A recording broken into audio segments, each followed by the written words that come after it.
हिसाब से योगा को भी हमें अपने जीवन में काफी हद तक उतारना चाहिए। जिम जाने से चलो ताकत बढ़ती है, लेकिन योगा से मन और आत्मा को काफी शांति मिलती है। और तो मेरे बैक पेन था और सर्वाइकल का पेन था, जो कि मेरा आज बिल्कुल दुरुस्त आपने देखा, मुझे सभी आसन में कर पा रही थी। और इसका ज्वलंत उदाहरण मेरे फादर इन लॉ है, जिनको रीढ़ की हड्डी का ऑपरेशन बताया गया था, और ताड़ासन और ऐसे बहुत से योग के माध्यम से उनका ऑपरेशन जो है वो नहीं हुआ, और आज वो पूरे स्वस्थ हैं।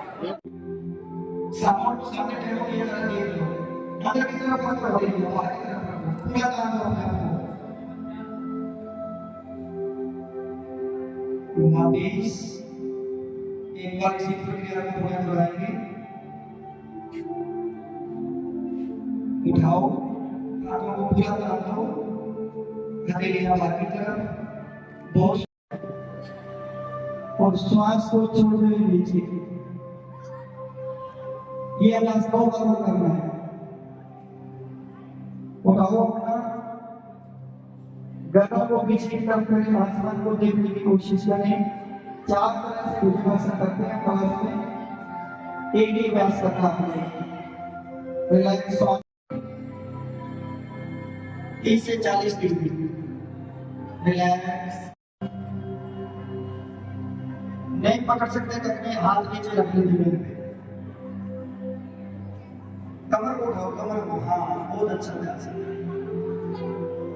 महसूस करें अपने माइंड में कि मेरा नाम खिंचाव है, मैं ठीक हो रहा हूँ, ऐसा फील करता है। रिलैक्स। हाँ जी सर। सुमन कुमार योगा ट्रेनर जी। और व्यायामशाला मुंबई खिला जी। आज सर योगा पिछले लगभग 10-12 साल से 2014 से योग से जुड़ा हूँ, और सबसे बढ़िया उपलब्धि ये भी मेरा हेपेटाइटिस बी था 2003 से, और वो बिल्कुल क्योर हो गया है। और दूसरा, स्वामी रामदेव जी, आचार्य बालकर सिंह जी के सानिध्य में सभी जगह योग करने का, योग करवाने का, सुपरविजन करने का, व्यवस्था करने का मौका मिला।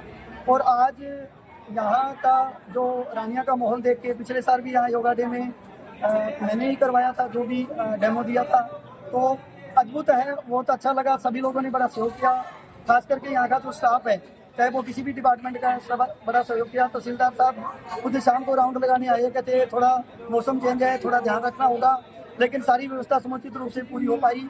और दूसरा, आज की इस भागदौड़ की जीवन शैली में अगर हम बच जाते हैं, बीमारियों से अगर निजात पानी है, हर घर में 3-4 लोगों में से 1 लोग बीमार हैं, तो सिर्फ योग से ही हम अपने इस जीवन को स्वस्थ रख सकते हैं। और एक बात और कहना चाहूँगा, इस भागदौड़ की जिंदगी में हम अपनी दैनिक दिनचर्या में अगर योग को नहीं अपनाएंगे तो स्वस्थ रहना बड़ा मुश्किल है, अपने आप को बहुत बड़ी चुनौती होगी। ओम जय हिंद। मुझे ये कहना है कि कई साल हो गए मुझे योगा करते हुए, और हमारे को ऐसे लगता है कि हमें फिट रखा है, जो वो योगा की वजह से हम बिल्कुल फिट है। हमने जो योगा करवाया वो अद्भुत था, बहुत अच्छा था, सराहनीय है। और मुझे मैडम से मोटिवेशन मिला। सर, मैं पहले योगा नहीं करती थी, मैंने इसी 10 दिन पहले योगा करना शुरू किया, और 10 दिन में मुझे काफ़ी अच्छे रिजल्ट मिल रहे हैं। और हमें 3-4 साल हो गए हैं कंटिन्यू योगा करते हुए, उसका रिजल्ट शायद हमें देखने को। जैसे कि हम सब लोग जानते हैं 21 जून को सबसे ज़्यादा वक्त के लिए हमारे आसमान में रहते हैं। इसी हिसाब से योगा को भी हमें अपने जीवन में काफ़ी हद तक उतारना चाहिए। जिम जाने से चलो ताकत बढ़ती है, लेकिन योगा से मन और आत्मा को काफ़ी शांति मिलती है और ताकत मिलती है। जैसे इसमें कई तरह की प्रकार की चीज़ें होती हैं, हंसना होता है, अपना शरीर की मांसपेशियों का खिंचाव होता है, हड्डियों के लिए व्यायाम होता है। तो इसी तरह से पूरे तन से लेकर के मन तक इससे हम लोगों को शांति और ताकत मिलती है। तो योगा भले ही 15 मिनट करें, लेकिन सब लोगों से मेरा ये आग्रह है कि इसको ज़रूर अपने जीवन में उतारें। और इससे आपको बहुत शुरुआत में तो लगेगा कि टाइम वेस्ट हो रहा है, सच में लगेगा कि 15 मिनट बहुत कम है, बस बैठे हुए हैं, लेकिन over the period of time आपको इतना सुकून मिलेगा। ये मैंने भी खुद अपने जीवन में देखा है। तो मेरा यही सबसे आग्रह है कि धीरे धीरे थोड़ा करके अपने जीवन में एक हिस्सा योगा प्रवेशों के प्रचार के बारे में भारत का क्या योगदान है? योगा की शुरुआत भारत में संत पतंजलि से हुई है, और योग फिलॉसफी भी उन्हीं से आई है। तो और योगा को अब धीरे धीरे करके विश्व में इसकी महानता पहचानी जा रही है। इसको पहले प्लेसिबो कहते थे बाहर के लोग, जो जिम वाले थे, दवाइयाँ देते थे, इसको कहते थे कि ये तो बस ऐसे ही है। लेकिन धीरे धीरे करके जैसे जैसे लोगों ने इसको जीवन में उतारा है, वैसे इसका भारत का भी योगदान उसी प्रकार से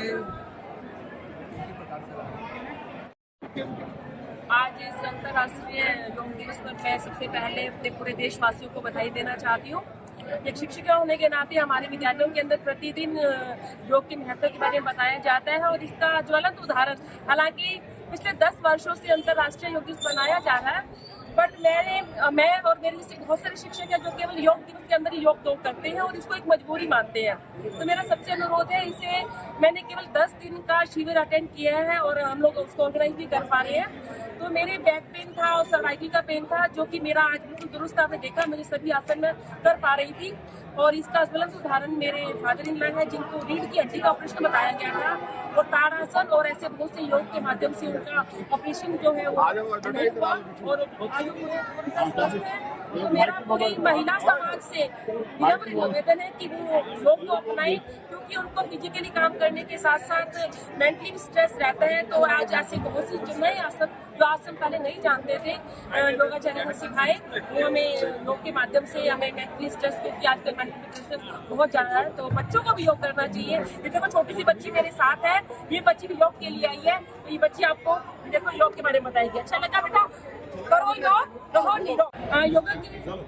योगा के प्रचार के लिए सरकार वैसे तो बच्चों को मोटिवेट विद्यालयों के माध्यम से कर रही है, बट मैंने देखा है कि मतलब फीमेल के लिए विशेष ज्यादा प्रचार नहीं हो पा रहा है। बच्चों को स्कूल में करवाया जाता है, युवा वर्ग कर लेते हैं, महिलाओं के लिए समय का अभाव है, तो थोड़ा महिलाओं को मोटिवेट करने के लिए कुछ और प्रचार की जरूरत मैं समझती हूँ, क्योंकि महिलाएं घरों से बाहर निकल नहीं पाती मॉर्निंग में टाइम में, क्योंकि काम का प्रेशर हमेशा महिलाओं पर रहता है और शाम को भी और टाइम। ये योगा की लिए सबसे बड़ी जो ड्रॉबैक सर ये है कि वो खाली पेट करना होता है, तो जैसे औरतें खाली पेट उठती है उनको काम होता है, शाम को अगर वो दोपहर के बाद उनको फिर काम का टाइम होता है तो वो योगा वो नहीं कर पाती। तो ऐसा कुछ प्रयत्न होना चाहिए महिलाओं की।